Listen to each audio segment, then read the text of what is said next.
Construisons ensemble la progression d'une onde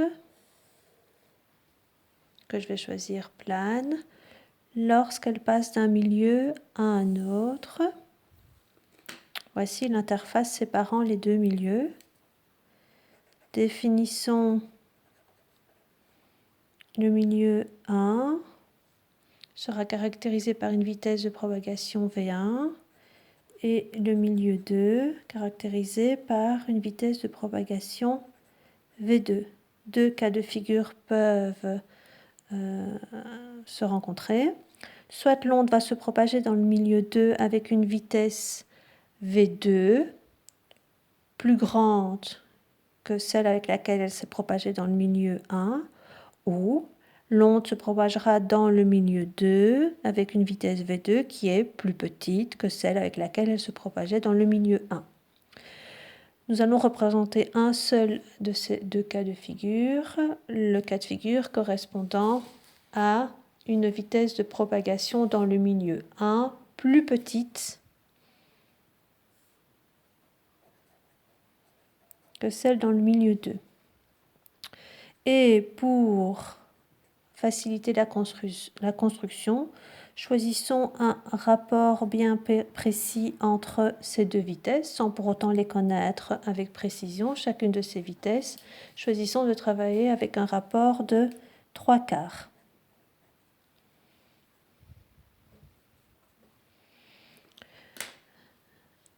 L'onde va se propager vers l'obstacle suivant cette direction qui est définie par V1.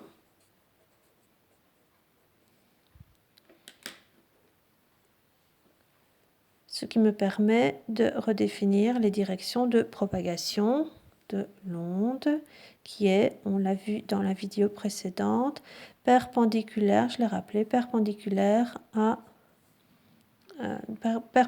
au front d'onde. Donc voici la direction suivie par l'onde jusqu'à l'obstacle.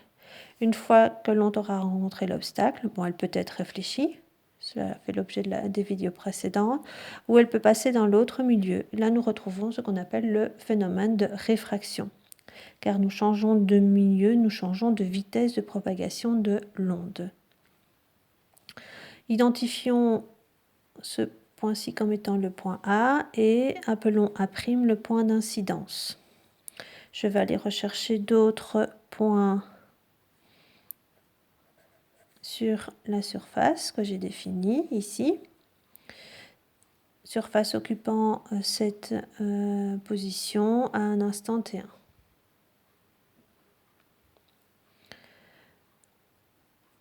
À l'instant T2, l'onde qui était en A est passée en A' et l'onde qui est passée en B, c'est en C', et ainsi de suite. Comment retrouver ? Eh bien, cela a été expliqué dans la vidéo précédente. L'onde plane va rester plane tant qu'elle ne rencontre pas l'obstacle. Et donc, je viens dessiner un front d'onde qui est parfaitement parallèle au front d'onde précédent. Cela me permet de définir B' et C'.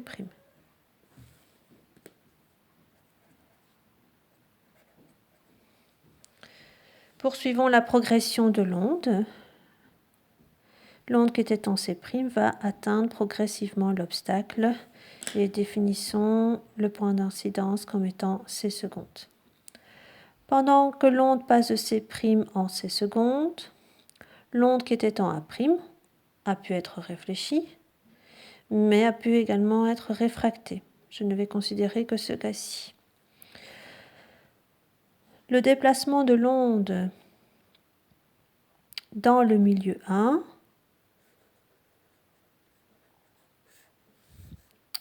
est défini par C', C secondes et la distance de déplacement dans le milieu 1 entre l'instant T2 et je vais définir l'instant T3 comme étant l'instant correspondant à la position du front d'onde après déplacement sera donné par V1 fois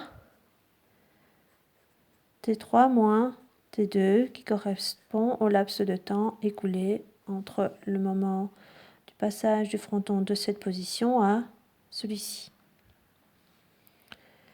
Dans le milieu 2, que se passe-t-il? Eh bien, l'onde qui était en A' se propage. Elle va donc se déplacer en un point à seconde, dont à seconde que je ne connais pas encore.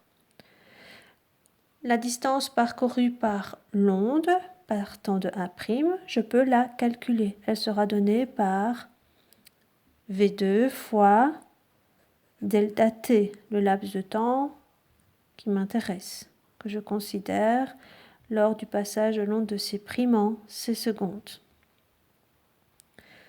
Les deux vitesses n'étant pas les mêmes, je ne peux pas dire que les distances parcourues par les deux ondes sont les mêmes, celles dans le milieu 1 et celles dans le milieu 2. Par contre, si je viens faire le rapport entre les deux, c'est-à-dire le rapport des distances parcourues par mes ondes, je vais retrouver comme rapport le rapport de V1 fois delta t par V2 fois delta t. Le laps de temps qui s'est écoulé est le même pour passer de C' en C secondes et de A' en A secondes, donc je peux simplifier. Que me reste-t-il? Le rapport des vitesses, et ce rapport des vitesses, je le connais, je l'ai posé, enfin je le connais, je l'ai posé égal à 3/4 par facilité. Ce qui me permet d'exprimer la distance parcourue par A' seconde en fonction de la distance parcourue par l'onde dans le milieu 1, en passant de C' à C secondes. Elle vaudra 4/3 fois la distance parcourue par l'onde dans le milieu 1 pendant le laps de temps delta t. C', C secondes, je sais le mesurer. Il est ici. Si je le mesure, j'ai 3 cm, le hasard, si je vous assure. Et donc si ceci fait 3 cm sur ma représentation, 3 cm fois 4/3 me donnera 4 cm. À quoi vont me servir ces 4 cm? Eh bien, je vais appliquer le principe de Huygens. Lorsque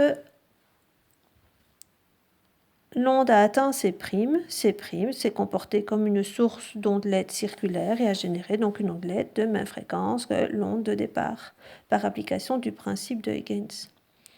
Si je l'applique ce principe de Huygens en restant dans le milieu 1, je peux dessiner différentes ondelettes, ce qui me permettrait de reconstituer le front d'onde de l'onde incidente, à partir de l'onde qui n'a pas encore rencontré l'obstacle. Je ne vais pas le dessiner ici par souci de représentation pour ne pas trop alourdir ma représentation. Par contre, pour toutes les ondes qui sont comprises entre 1' et 1 seconde, qu'ont-elles fait pendant le laps de temps écoulé entre T2 et T3?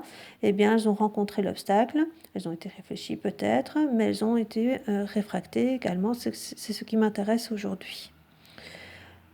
En ce qui concerne l'onde qui a atteint 1', entre T2 et T3, tout a entièrement été réfracté. Si dans le milieu 1, on se déplace de C', C secondes pendant le laps de temps écoulé entre T2 et T3, dans le milieu 2, on va se déplacer de 4/3 fois C', C secondes. Et donc je ne vais non pas dessiner une ondelette de 3 cm de rayon, mais une ondelette de 4 cm. 3 fois 4/3, je passe à 4. Et donc je vais appliquer le principe de Huygens à partir de 1'.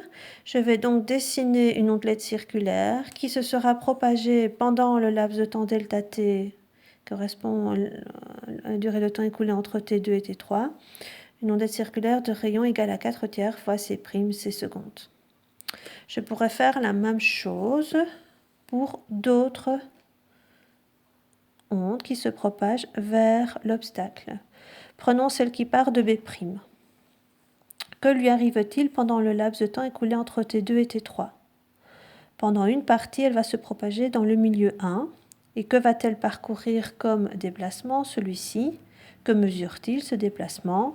Eh bien, je peux le reporter sur C', C secondes pour comparé par rapport à ce qu'il se passe entièrement dans le milieu 1 pendant le laps de temps écoulé entre T2 et T3. Donc, le voici. Nommons B1 le point d'incidence, donc la distance parcourue par l'onde dans le milieu 1 avant rencontre de l'obstacle correspond à ceci. Que reste-t-il à faire? La durée de temps n'est pas entièrement écoulée. Il ne lui reste pas ceci comme distance de déplacement, car ceci correspondrait au déplacement, la distance parcourue par l'onde, dans le milieu 1. Ce déplacement ne va pas se faire dans le milieu 1, mais dans le milieu 2. Et tout déplacement effectué dans le milieu 2 doit être rapporté au rapport de vitesse. Et donc, si je mesure ceci, j'obtiens 1,4 que je dois multiplier par 4 tiers. Et 1,4 multiplié par 4 tiers vous donne 1,9 approximativement.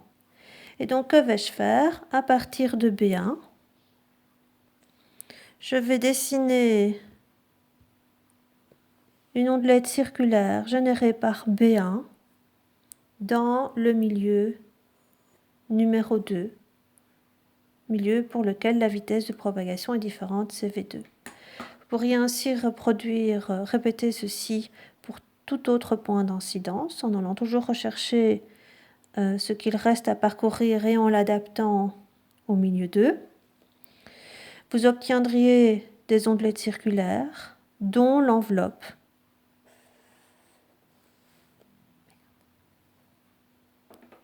je dois remesurer,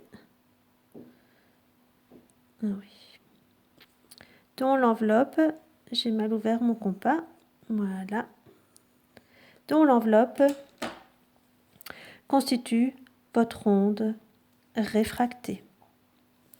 Alors si je dessine maintenant l'onde incidente, donc la partie que je peux reconstituer à droite de C' qui se propage, qui n'a pas encore rencontré l'obstacle. Si vous comparez cette direction par rapport à la direction de votre onde réfractée, vous avez bien une modification dans votre onde réfractée. Elle va se propager comme ceci. Cela me permet d'identifier les points d'incidence. Les points de tangence, pardon, A seconde, B seconde, et si vous regardez, en reliant un prime A seconde, vous dessinez la direction de propagation de l'onde réfractée qui est bien différente de la direction de propagation de l'onde incidente. Vous avez bien une déviation de la direction de propagation de l'onde lorsque l'onde change de milieu par le changement de vitesse.